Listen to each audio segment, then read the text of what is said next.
This morning's scriptures, 1 Thessalonians chapter 5, verse 22. Stay away from every kind of evil. Simple.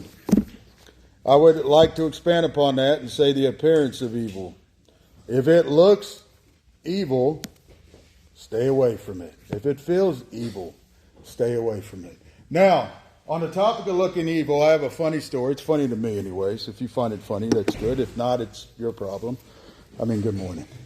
So, a buddy of mine, we're trying to figure out how to make extra money when we were in our early 20s. And we got this bright idea. We were going to start a bounty hunting business.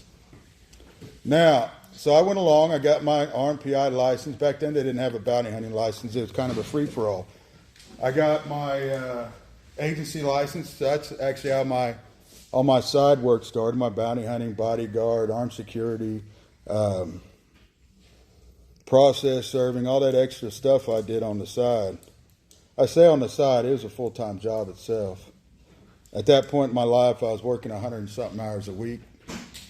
So I want you to keep in mind, my buddy and I had no idea how to bounty hunt. We had both been jailers for years. And then before that, we both had ran around with crowds we probably shouldn't have. So we had an idea where bad people were. No idea how to actually bounty hunt. There was no schools around here. There was nothing, no resources. Internet was limited. The only examples you had were them silly TV shows that weren't realistic. So our very first file was something simple. It was a DUI who skipped out on court.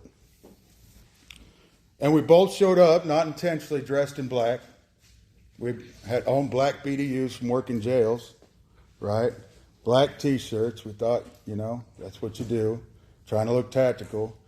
And we drove in his car because I had a pickup truck and he had a Suburban. We figured it'd be easy to transport prisoners in a Suburban. And he had limo tinted windows. So here we are. We found out where this guy worked, this DUI worked. We see him. He's walking with a young man. And he's walking into work, which actually happened to be this Northwest Expressway. I don't remember what it was called at the time, but it's some kind of pizza place where they have games and stuff, kind of like Chuck E. Cheese. What's that? I don't know what it's called now. I don't remember what it's called then. You got to remember this was 20 or so years ago. So we rolled up on this guy. We were excited. This is our first time to catch a fugitive. And he's right there, and it's going to be easy. So we ran up, handcuffed this guy, threw him in a Suburban, and started driving off. And then we realized the young man I was walking with him just kept walking, like nothing just happened. So we asked the gentleman we just arrested, and he understood who we were. He said, "That's my nephew." And I'm like, "Why didn't he stop and wonder why two men just threw you in the car?" He says, "Well, look at you guys. You guys are dressed up in black in a blacked out Suburban in the middle of the night," because it was 2, 3 in the morning. They were coming in to clean that building. And he just moved here from Mexico, where if someone pulls up, throws you in the back of a car, throws your buddy in the back of a car, your uncle, you just keep walking or you go in the back of the car too. So we pulled up to this guy who defecated himself because he was scared to death just walking. And now we're in front of him and he thought we were going to throw him in the car too.